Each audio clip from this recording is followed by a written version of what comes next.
Welcome back to Jump Scare. I'm Betty. And I'm Chad. This week we're covering our favorites from 2021. Yay, the year is almost over. Thank God we can get over this year and start a new one. You know, the last 2 years have been rough, so I don't even look forward to the New Year's. I'm just like, okay, it's going to be another year. Let's see what this one has in store. Yeah, like I said, 2022, that's the year a lot of terrible things happened in sci-fi movies, so it's not sounding good for us. Dumpster fire. So this is the last episode of 2021, and we're going to go into 2022 with a lot of new content, some exciting things we have in the horizon, and a new Scream movie. Yeah. And let's see. About a month. I was going to count down from January 1st, it would be 21 days, because it gets January 22nd when it comes out. And I'm looking forward to it. Yeah, and one of the movies that we'll be covering next month will be one that we saw a lot of similarities to Scream in. Yes. I'm not going to say it was a great movie, but there was a lot of similarities to Scream in it. It was something. So this year saw a lot of sequels per usual. Remakes, re-envisionings. Yeah, all that shit. And, we got The Quiet Place 2 and Halloween Kills and Halloween Kills and the Candyman sequel. Candyman. They were not terrible. No, but they did not make our list. No, but I'm saying they weren't the worst movies ever made. This wasn't like the year of Halloween Resurrection. Now, some people may agree or disagree on the ones that were our favorites. And to be honest, we actually didn't cover a lot of films that came out in 2021. We mostly did older films this year. And I don't even know what our ratio is to old to new, year to year. But I feel like we try to keep it even. I am a stickler about seeing new movies. So, they really have to catch my interest. Shad will watch anything because he's more open than I am. Yeah, I'll give anything a try. I get disappointed a lot, but, that's how it goes. So let's start off with a film that a lot of people did not like. But, the film has issues. When we covered it, we discussed some things. Our friend Carrie, she was on our podcast when we covered Malignant. Yes. James Wan film. And, the pacing is weird and the dialogue is weird. And it's like a CSI episode, Yeah, one of the really strange CSI episodes where they got really off track and got weird, which they have done. And this kind of felt like that. They just took it to the extreme. But I'm not even mad about the movie because, you know what? I have to give the originality to it. Was it the best, screenplay? Was the dialogue good? Was, the pacing of the film perfect? No, the movie has its flaws. But I feel like the originality and the craziness of the film is what puts it on the list for me. And let's be honest, a lot of people were hating on this movie and saying bad things about it. But you know what? If this movie had been released in 1985, it would be a cult classic now that everybody loved. And later on, it's probably going to be a cult classic. Yeah, it was one of those ones I feel like, I said, if it had been released in the 80s and no one watched it, like a Halloween 3 type thing, where it's it came out, no one gave a shit about it for 10, 15 years, and then all of a sudden people started saying, hey, did you see Malignant? It's pretty good. That's what I kind of think will happen here. It may not take that long now, but I think in a few years people will start talking about it and it'll be a cult hit.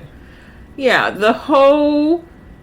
we've seen it before in a lot of other films, Basket Case and, films like Pumpkinhead, more so Basket Case, but where we do have that kind of twin or attached being, to someone. But it's never been done like this. I love the way how the brother took over her mind and made her see and put her in literally, I mean, like dream sequences where she thinks she's in some other place, you know, and it's just...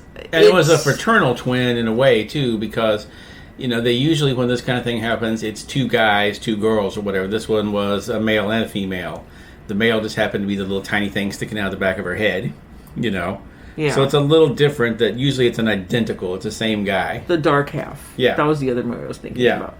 You know, we've seen it in other movies, but we haven't seen it like this where it completely takes over the body and it's doing the craziest things. And in the realm of, like, impossibility, it just takes you out there so far out. And the whole, like, fight at the police station at the end is one of the craziest things I've ever seen in my life. It really went over the top, and it was great. Just like, I don't know how long it took them to film that, but bravo, they did a great job on that.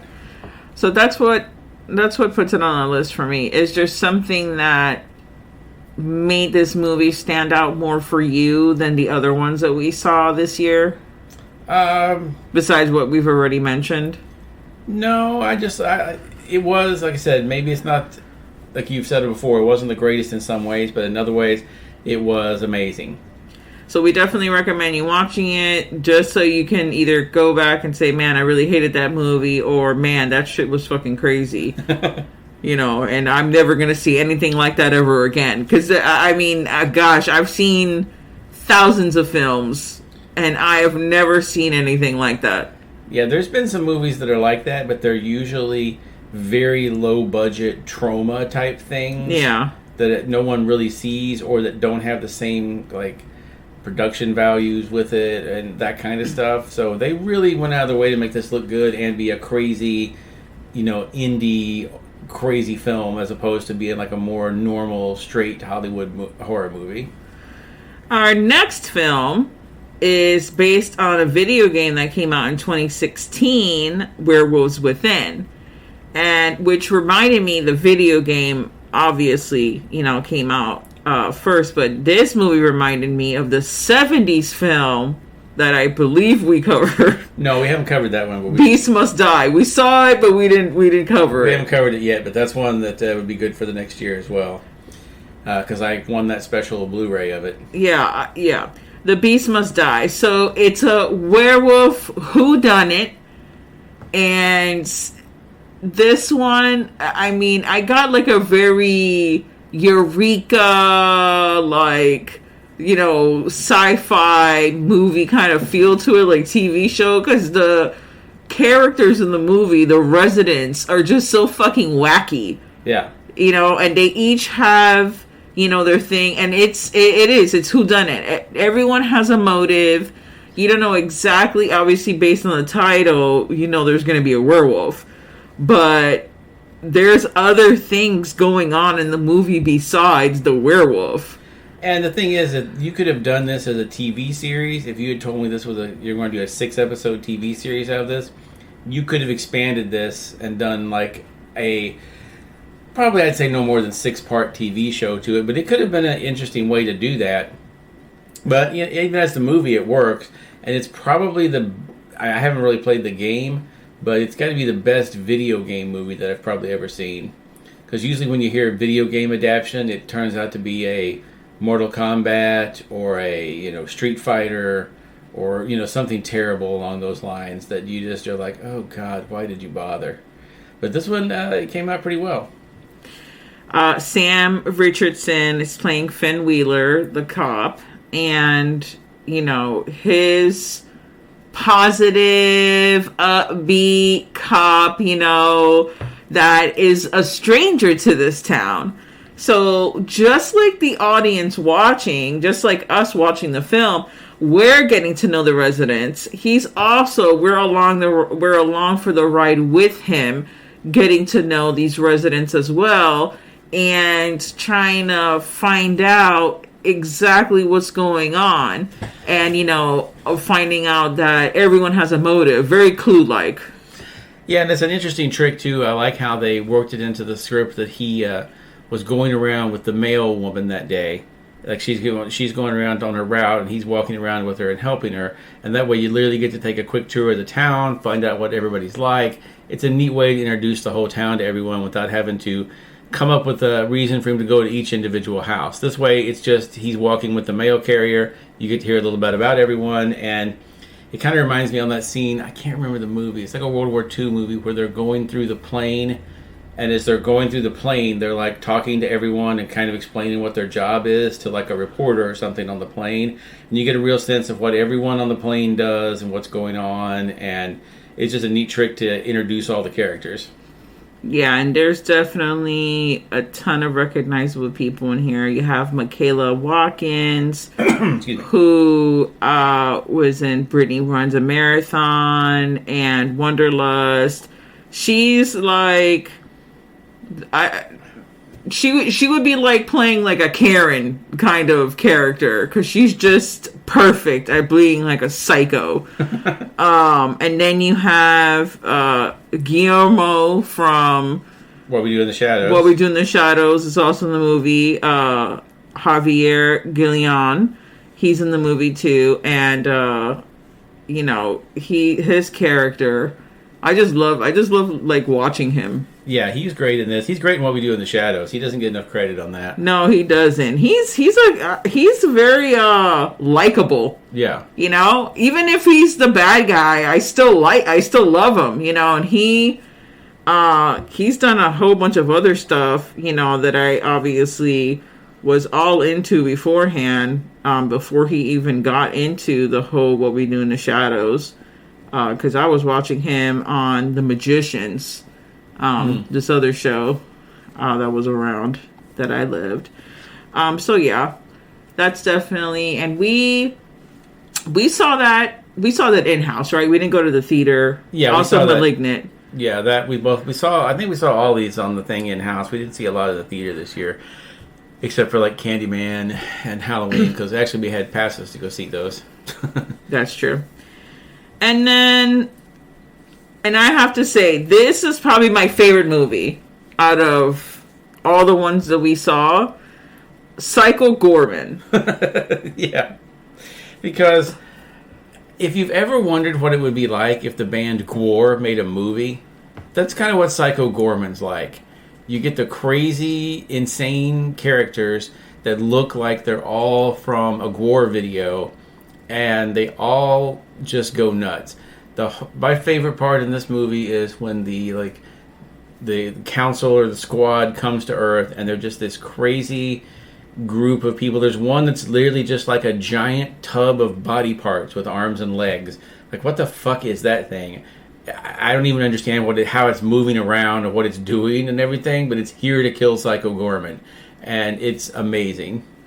It was such a fun movie, and it gave me like flashbacks. It reminded me so much of 2015's Turbo Kid, which is one of my favorite movies. I love that movie. But like the music and just the feel of it, it's just a fun watch. And the characters, I mean, they're like real characters. Like they created these things, are not CGI'd. Yeah, these are all like latex and foam rubber. They may not look exactly perfect, but that's kind of what gives them their charm too. Is it looks like an old school monster movie you would have seen years ago. And like I said, some of these things are just so nuts. And then like the angel that's here to stop him, and just the whole crazy story of it. And the girl, the little kid that finds him and ends up controlling him with the magic stone, is just so nuts because that girl is such a psychopath. Like, she literally needs to be locked up because she is not right. Yeah, this film started off the 2021 last year because it was released in the United States in January of 2021, but it came out in 2020 elsewhere.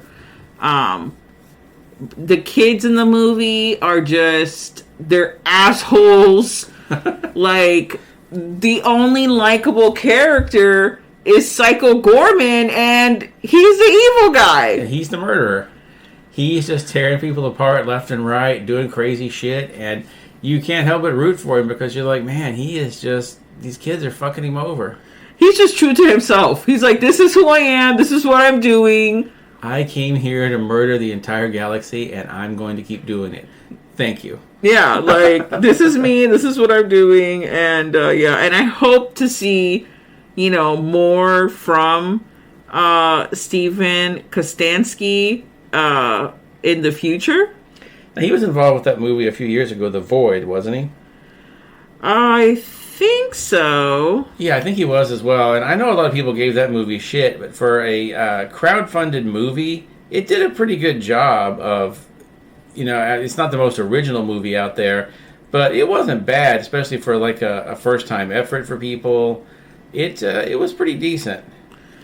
It was because it was just such a cross of so many movies. Yeah, he did write that. He did co-write that. It was a little bit of everything. It had Hellraiser vibes. It had The Thing vibes. The Beyond. It had a little bit. It's like somebody else said that they named all the movies and then they said, I love, love, love all the movies that this one is ripping off.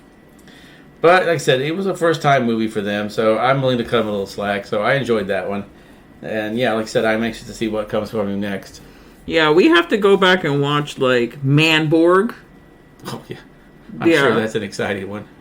We have to see what other shenanigans he's come up with, because he definitely has a very vivid imagination. Yeah.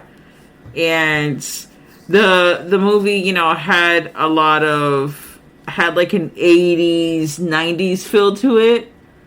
This is the kind of thing you would have seen late night on like Night Flight in the 80s or something like that. They would have shown this like piece at a time during the evening, Wow, Night Flight. You took it back. Oh, yeah.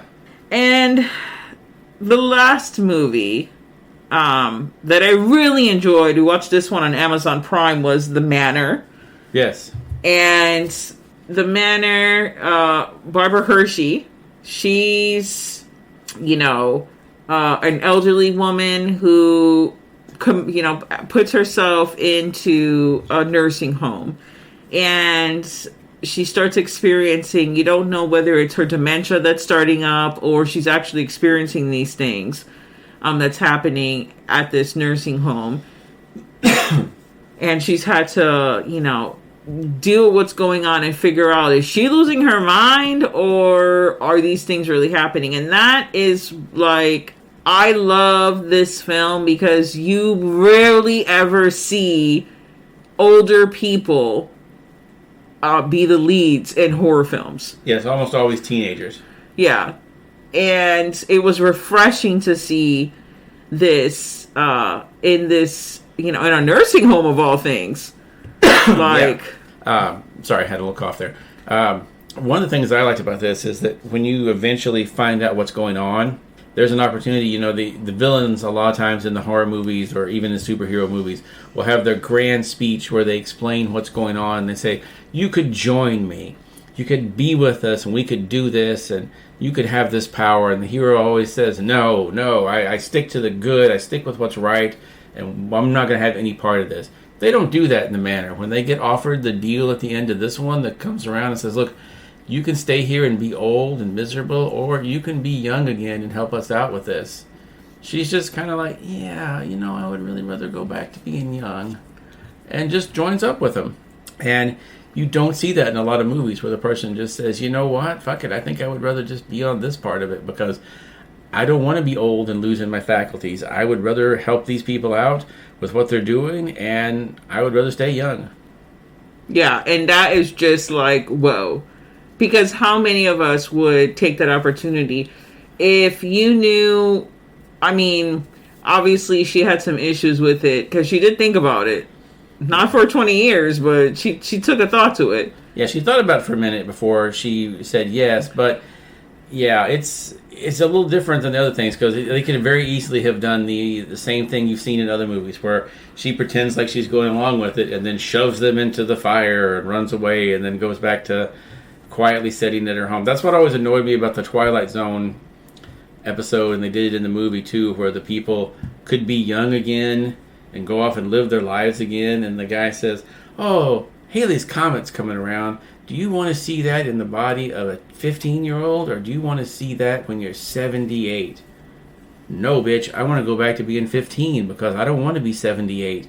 Yes, I want to see Halley's Comet in a 15-year-old's body. Let me go back and do that. They weren't even asking him to do anything evil. He just gave him the choice to be old or be young. Why not take it? Probably because they don't want to have to relive. Once you're already old and know all the shit that you have to go through as an adult, they were like, nah, bro, if I go back to being 15, I have to do all this shit over again. I'm tired and I don't want to do that. But I'm going to be 15. I can do it all again. And this time I can fuck people over because I know what I'm doing. Yeah. They were not about that life, apparently. Now, there were some runner-ups. We did some foreign movies this year. Yeah. We did Schleff, Sleep. Both of these movies came out in 2020 in their respective countries, but they came out stateside in 2021. And The Last Manatee.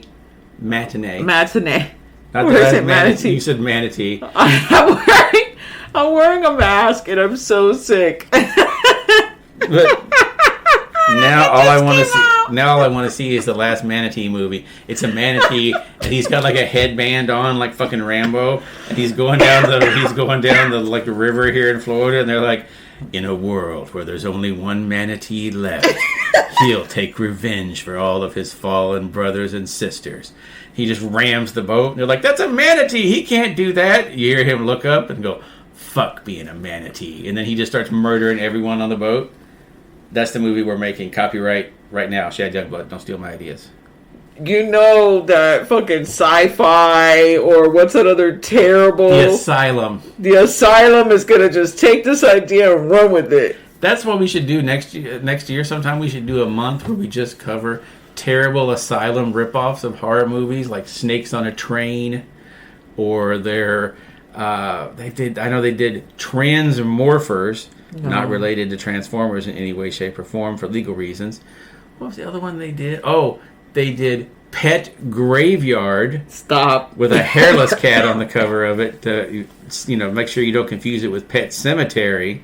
Because, a graveyard and a cemetery are two different things. Wink, wink. Last Matinee. There we go. That's the one that was good. And we rather enjoyed both of those films. They were both unique in their respective genres. The Last Matinee was really kind of like a slasher giallo kind of. It wasn't quite a full giallo because you knew right off the bat who the killer was, but it did remind you of that because he had the black gloves on and was creeping around doing crazy shit. And then Sleep was one of those weird like hallucinogenic dream kind of movies where you weren't sure exactly what was going on for part of it, but they did explain everything, which I enjoy. A little bit of ambiguity is fine in movies, but I hate it when they leave it so vague that it just doesn't. You're like, oh, okay, well, I don't even care because it's so vague. It could mean anything, so therefore it means nothing. So in the last... now I can't even fucking say the name of the movie. Matinee. There we go. In The Last Matinee, the killer's name, I couldn't get over this, okay? I still haven't gone over it. I think it's been like 3 weeks since we did the film, maybe. I don't even know. Come ojos. Like, what is that? I can't. Like, eater of eyes. It's a terrible English translation, but that's what it is. Like, eye eater. This is disgusting. I mean... But he did have a pickle jar full of eyes. But that's...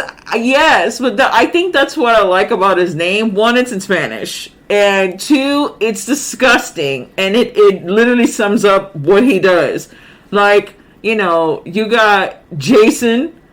Okay, that's just his name. Freddy. Like, Freddy. Okay, that's his name. Like, Freddy's this is not like, his name isn't just like Dream Killer. Yeah, exactly. That'd be pretty dope, though. Freddy Dream Killer. That's his middle name. Freddy Dream Killer Cougar.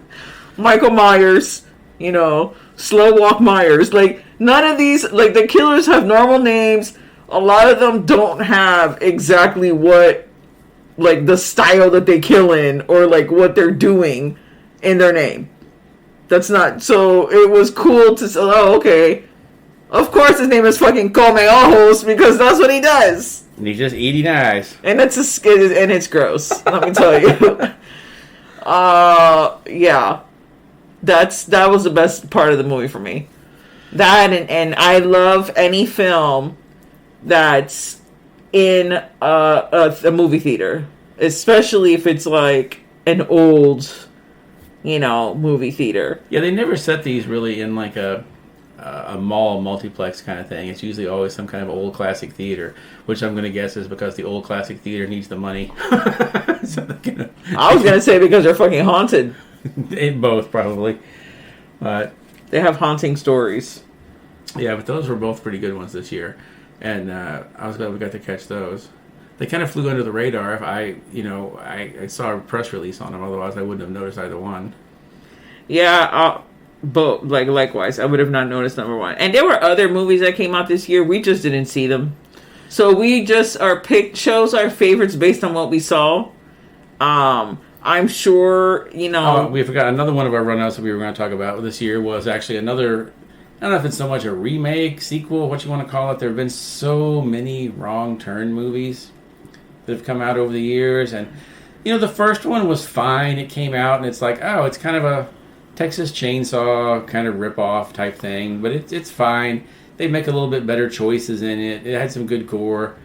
But each time they did a sequel, part 2 was fine. But after that, they just got worse and worse and worse. And I know you suffered through, 5 of them one time with Carrie? I saw all of them. Yeah. And I saw the first 5. I did not see number 6, because number 6 hadn't come out when we saw them. I saw probably this, 2012, 2013 when I saw all of them with her. Yeah, so they just got worse and worse. But this one, honestly, if you hadn't have called it Wrong Turn, if you had released it under a different name, it would have been a standalone movie that could have just been fine. People wouldn't have even known that it was a remake because it really has nothing to do with the originals. It's a pretty good film. We actually did an episode on it that got destroyed over some computer problems. Oh, devastation! Yeah, but it was actually a pretty good film. It was a pretty good episode as well. Yeah, but like I said, it was a remake that did the right things. If you hadn't have called it Wrong Turn, if they had called it something else, because really, the first one, they made a wrong turn literally in the car, got lost, ended up in all the crazy shit. This, they were out in the woods and just kind of got lost and ran into some people. They could have called this movie another title, and it wouldn't even have made a difference. You would have just been like, oh, okay. And you wouldn't have connected it with the Wrong Turn. It would have been a standalone movie, and it might have gotten a little more attention. Yeah, it could have. It could have. I really enjoyed the movie. I didn't think I was going to. One, because I already sat through 5 of them, so I was like, well, this is going to be shit. But you're right. It could have been named something else. It probably would have gotten more recognition if it had been called something else. So it's already going in with a recognizable name, so people would just gaff it off. But it was an enjoyable film.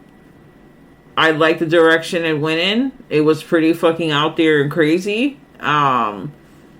It really kind of strayed away from the crazy, barbaric, hillbilly beings in the fucking mountains. And it kind of had The Village kind of vibes where people just decided to stay away from society and how this has been going on for generations, and they were kind of set up there. They did some terrible things, and they weren't nice people, but they weren't just actively out hunting people down in the woods trying to kill them. Yeah, it's only people that came across their territory that they felt like they were threatening. And even then, what was interesting was in the movie was that when they came across the people and realized that this person had fallen into a trap, they said they pulled them out and were going to take them down the mountain and just leave them somewhere near the road to be found. But of course, someone stepped in. One of these people stepped in, saw what was happening, shot one of the people, and then they were like, well, it's on now. You've killed one of ours. If they had just let things go... Yeah, but of course, you see your friend hogtied to a fucking stick. It looked like they're gonna, roast him like a fucking pig. And these 2 people are dressed, with crazy, furs and, loincloths, and they're looking wild. even if they were dressed in fucking suits, you'd be like, oh, that's kind of weird. Yeah. So yeah, they kind of jumped the gun, but they could have fired a shot in the air and yelled, "Get away from our friend," and let things go. But they went a little crazy, and so you kind of felt like, okay, they started a little bit. So the civilized people became uncivilized. Yeah. The movie has a lot of, you really sit, think about it. It's pretty crazy. But yeah, that was an honorable mention. Yeah. An honorable mention. And let me tell you, were there any older films that you enjoyed this year that didn't obviously necessarily didn't come out in 2021, but we covered? I'm trying to think of ones that I had not seen before that we watched for the first time this year. I gotta say that Return to Salem's Lot was one of the weirdest ones, because I don't know what they were smoking on that movie, but it wasn't good stuff. That movie was fucking terrible. Yeah. No, most of the ones that came out this year that were older, I had already seen, or you had already seen.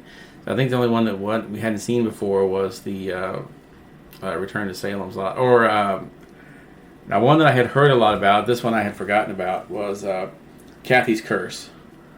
The one about the haunted doll. Oh no, I didn't forget about that one. Yeah, that one's pretty interesting.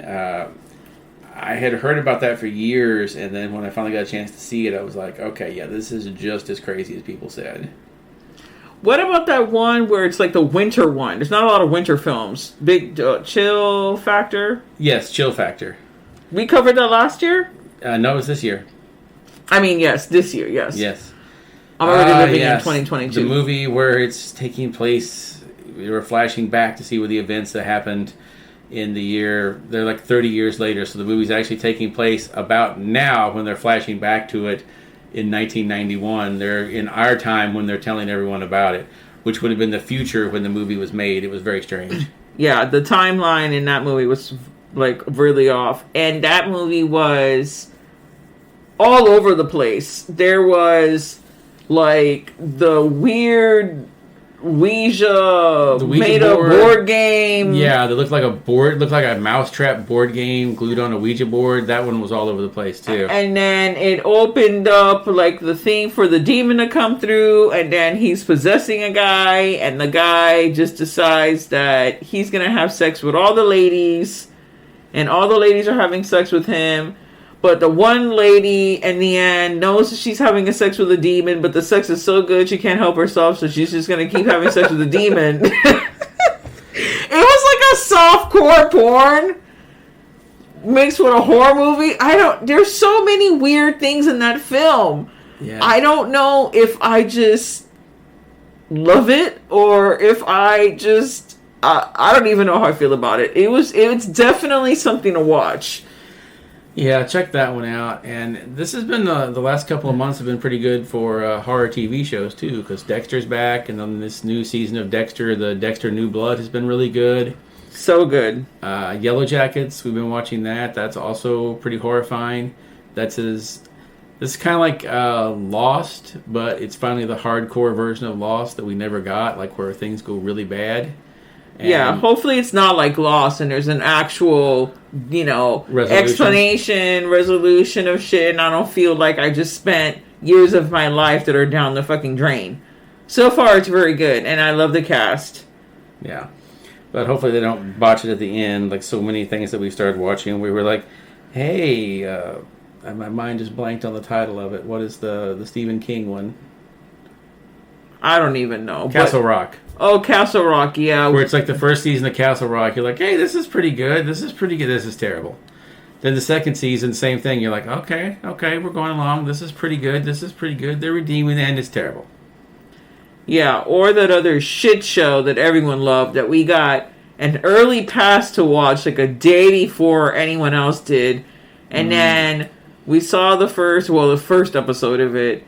And then we had a technical difficulty, so we couldn't technically see the ending of it. But then we, obviously the next day, Midnight Mass. I don't know what y'all people talking about. I feel like everyone that loves Midnight Mass, never saw or read a Stephen King novel or movie ever in their life. They're like, this is the most original, amazing shit I've never seen and I've never heard and I've never experienced. And I'm like, this is just Stephen King. Like, guys, come on. This is like, but worse than that, because it was like, to me, it was like the worst Stephen King books, where it's a great concept, but it goes on too long.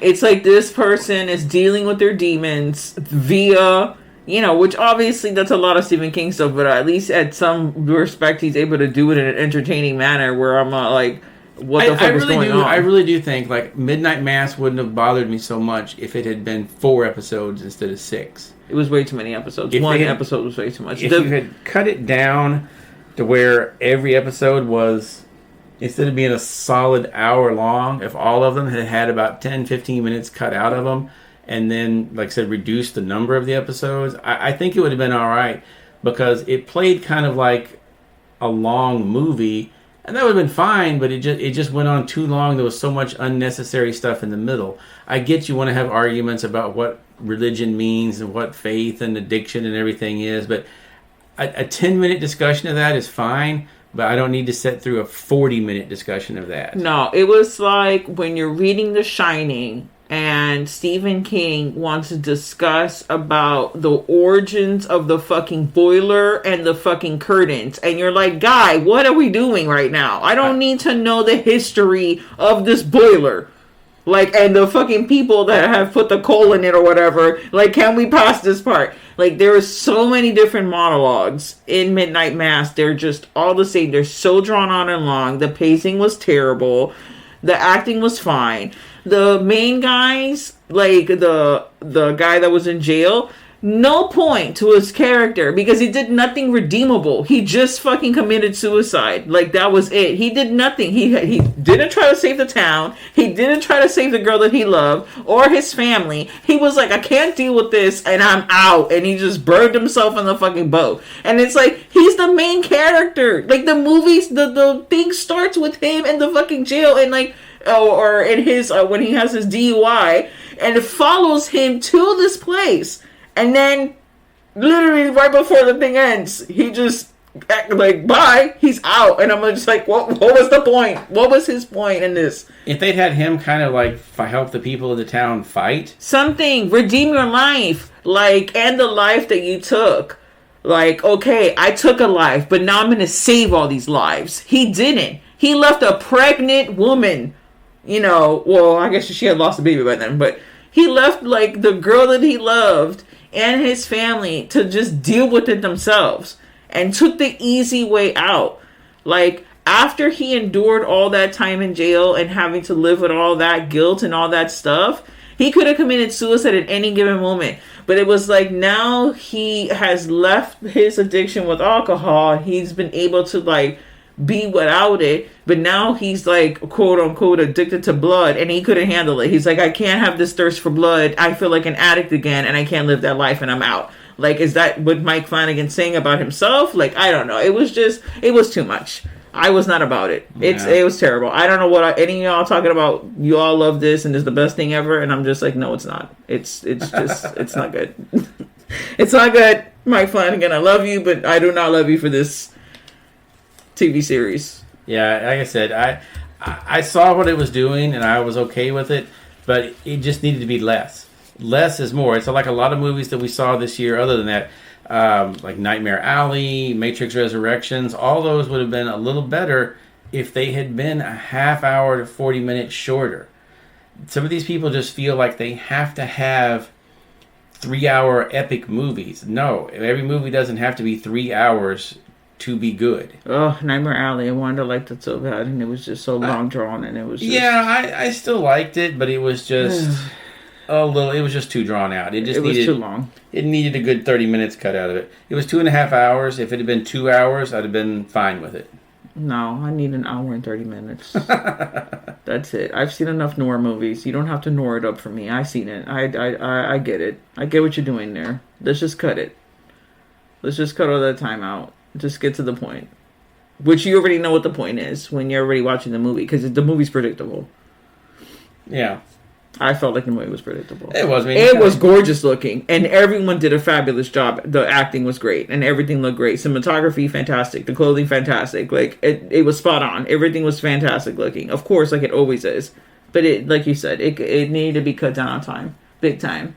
And don't even get me started on Matrix. That's not even... We're just going to skip over that. Yeah. Yeah. I hope 2022... brings more creative, original movies out there, you know, horror movies, obviously, that we can cover in our podcast. Because we would just love to cover some new creative, fresh stuff. So, here's hoping 2022 starts off with a better thing. I know we're excited to see Scream. I know it's not the most original thing out there, but hopefully it does something new with the concept of it. And I'll be anxious to see that, and then we'll have to see what else is coming out this year. Yeah, there's some other things down the pipe. You know, I want to take this time out to thank all of our listeners. Thank you so much for listening to our podcast, and we really appreciate you. We hope you all had a great holiday, and you all have a fantastic New Year's. Be safe. And stay tuned to the horror. And now, folks, it's time to say goodnight. We sincerely appreciate your patronage and hope we've succeeded in bringing you an enjoyable evening of entertainment. Please drive home carefully and come back again soon. Good night.